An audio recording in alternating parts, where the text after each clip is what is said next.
What's up, everybody? About a week ago, we started the brand new season of Warzone 2, and as you've probably heard by now, the ISO 45 is the new king of SMGs. It beats the TTK of the Lachman sub, which was the best and is still better than the other SMGs we already had, but this kind of beats that by a ton. So as usual, we're going to go over a loadout. I'm actually going to go and give you 3 loadouts. We're going to start with the one I prefer, then give you a hit movement one and a hip fire loadout. Then we're going to go over true game data and compare my preferred loadout to the Lachman sub to show you how much better it really is. So let's go ahead and jump over to the loadout screen and we'll start going through the loadouts. Alright, and so here we are on the ISO screen. So we're going to start with barrel as usual, and I like to run the 16-inch XLBS barrel. It gives you the damage range, bullet velocity, helps with the recoil control, as well as keeping you off the map, off the mini-map. If I didn't go with that one, I would probably go with the 9-inch PTX trainer because it also helps with damage range and bullet velocity, and then also helps with movement speed. And they both hurt ADS speed. And so those were the 2 barrels I would probably choose. And then the 7-inch is another decent option because it helps movement speed and aim down sight speed, but then you're hurting damage range, bullet velocity, and recoil control, and your hip fire accuracy. So I ended up landing on the 16-inch XLBS barrel. The tuning for that's going to be plus 0.29 towards recoil steadiness and negative 0.28 towards aim down sight speed. And then we move on to the VLK laser 7 milliwatt. And I also have considered the AccuShot 5 milliwatt laser because they have very similar, if not the same, ADS benefit. And this one's, the 1 milliwatt laser is the one I considered. That one doesn't have quite the ADS benefit, but it's not visible. So I ended up going with the laser 7 milliwatt because it also helps with the sprint to fire speed. But if you're not worried about the sprint to fire help, that's where this AccuShot comes in because it's less visible than the 7 milliwatt laser. This one's still visible, but the green laser is a lot less visible than the red. But you do lose that sprint to fire help, even though you keep about the same ADS speed. So the tuning for the 7 milliwatt laser is going to be negative 0.19 towards sprint to fire speed and negative 26.32 towards ADS speed. Not really worried about aim walking speed, aim idle stability, all that. Then we have the 45 round drum. Then we have the SK3 Cheetah stock. And once again, I was looking at stocks. Here we have a sprint speed help, a aim down sight speed help. Not really worried about the recoil control. It's not bad on this. And not super worried about aiming stability. Another stock option, of course, is the demo fade tack because that helps with the aim walking speed and sprint speed, but you don't also get the aim down sight speed benefit and the crouch move speed benefit. And then the other ones hurt all of your hurt your movements in one way or another, and they do give you recoil control, but this game already has such a slow movement speed. I don't want to hurt my movement speed even more. And then for the tuning for that, we have negative 1.03 down towards aim down sight speed. And because I don't really care about aim walking speed or aim idle stability, I did go with the aim walking speed just to speed yourself up a little bit, and that's negative 1.47.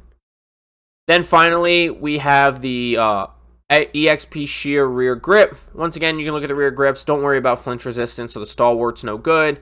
And I'm not worried about recoil control on this gun, so the A30 is no good. While the EXP shear helps with both sprint fire speed and aim down sight speed, which is hugely beneficial in this game. And then the tuning is going to be negative 0.90 down towards aim down sight speed and negative 0.29 towards sprint to fire speed. This is the loadout I prefer. There is a couple other loadouts. I don't have an underbarrel. There's no ammunition on here, even though it is looking like frangible is going to be pretty good. Because frangible really increases the time for your enemies to heal. So you could drop like the stock or the grip for frangible. Or the iron sights are really tough, so you could drop either the stock or the grip. I personally would drop the grip between the two for like a red dot or something, because these iron sights are really bad. And there's no need for an underbarrel on this thing. So then we have a couple other loadouts as well. We have the movement-based loadout here, and that's where we're going to go to the 7-inch barrel. Now, the 7-inch barrel does increase your movement speed more than the 9-inch PTX barrel, but you are also losing that bullet velocity, damage range, recoil control. But I figure if you're going for movement speed, you're going for being hyper-aggressive. The tuning here is going to be 0.44 up towards recoil steadiness, because I'm not really worried about aim walking speed, and this barrel does hurt your recoil control. And then we're going to go negative 0.13 towards aim down sight speed. You could go over towards damage range, but once again, I figure if you're going for the movement build, you're being hyper aggressive. It's the lasers the same with the same tuning. Same thing with the SK3 Cheetah. We can show those tunings if you're building this loadout. But they're going to be the same tunings for those, as well as for the rear grip. The only real change here is the barrel, but everything else is geared towards ADS speed, sprint fire speed, movement speed. You really are only getting movement speed from your barrel and your and the SK3 Cheetah. And then the other big difference here is that with this barrel, you're not having the suppressor on here, which alone helps your movement speed, but you are on the mini map. But really, the only change is the barrel here with some slight tuning. Everything else is the same, but once again, it is a better movement speed build than the last. And then the last build we have is the hipfire build, and this is a little more different. We still have the same stock. We have now changed lasers here. We now have the .G3P04 laser, which is a hipfire, recoil control, and accuracy, and sprint to fire laser. It is visible at the hips. So when you're running around, you do have a laser visible, so you could go down to the Stovall attack laser, but you're losing recoil control. You have recoil control and hipfire accuracy, but you're losing that sprint to fire speed benefit.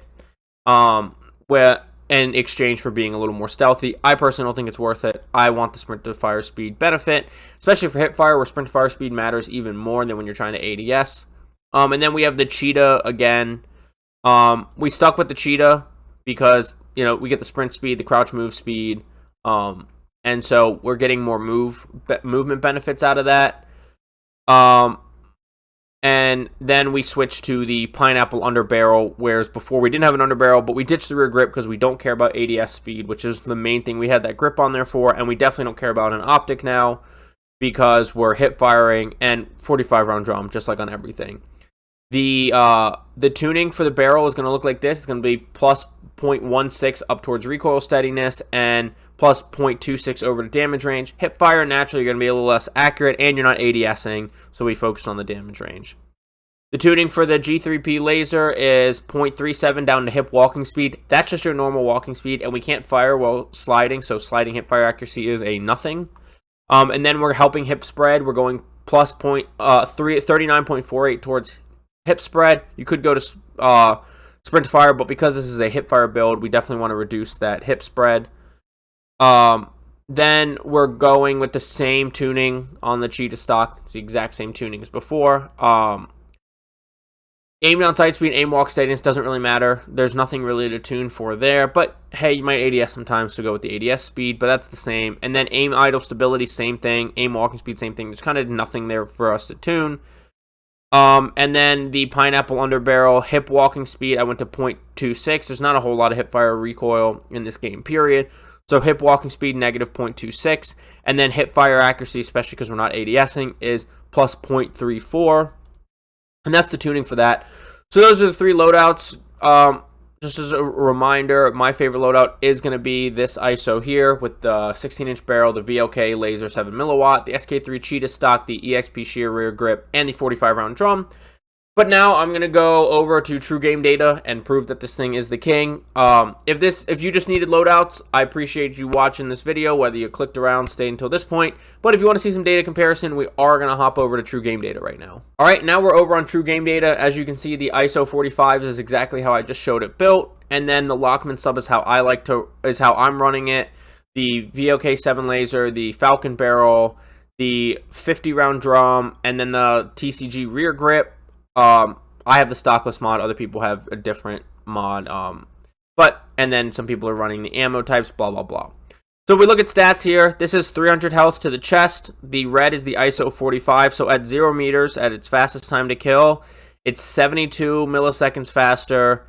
It drops off almost a meter later, and at that drop off, it's between 618 and 752, but it's at least 92 milliseconds faster, and then go all the way up to about the 20 meter mark, and now at its slowest, we're talking another 187 milliseconds. And this is the chest where you should be hitting most of your shots. Obviously, you want to be hitting the head, but you're probably hitting the chest the most. But head, now the gap's even larger, and there is no drop-off for the ISO 45 until 48 meters, when you're already past the third drop-off for the Lockman sub. Look at neck. Neck is pretty similar to chest. Stomach is the exact same. Actually, I think chest, stomach, and neck are all the same. Upper arm, the time to kills are just a little bit longer, but it's pretty much the same graph, and it's the same graph for all the extremities. And then we can look at the table. Your ADS movement speed, your ADS time are both faster on the Lockman sub, considerably faster ADS Lockman sub, which, by the way, this includes, when you include sprint to fire, the gap is a little bit smaller in some places, but it's pretty much the exact same chart. Bullet velocity is a good amount higher on the ISO 45, as well as its fire rate. Hip fire areas are the same. Mag size is only 5 bullets less. I think that's a worthy trade-off, especially when most people are running the 40-round mag for the Lockman sub, which even if you switch it to the 40-round mag, you include sprint to fire time, it's still losing. But movement speed, it's a decent amount better with the Lockman sub, but not a whole lot better. Reload time is way shorter, and this is even switched to the 40-round mag. Almost a full second short on the ISO 45. Sprint to fire speed is faster, or sprint speed, sorry, is faster on the ISO 45, just marginally, but it is faster. Then it's switching around on the attack sprint speed, marginally faster for the Lockman sub, but faster. Sprint to fire speed is very, very marginally faster, but is faster, or is actually faster on the Lockman sub. And tactical sprint to fire is just barely faster on the Lockman sub as well. But even though it's got faster sprint to fire, faster ADS by a decent amount, it's still losing out in time to kill when factoring in sprint to fire. So, I mean, even if you put percentage of ADS time, the graph gets a lot closer, but still losing. Losing in every area on the body, once again. And that, to me, kind of proves, it does prove that the ISO 45 is now officially the King SMG. The only worry maybe is like damage per mag is reversed, but the fire rate kind of makes up for that difference. You're just not downing as many opponents. That's the only real difference, is going to be the damage per mag.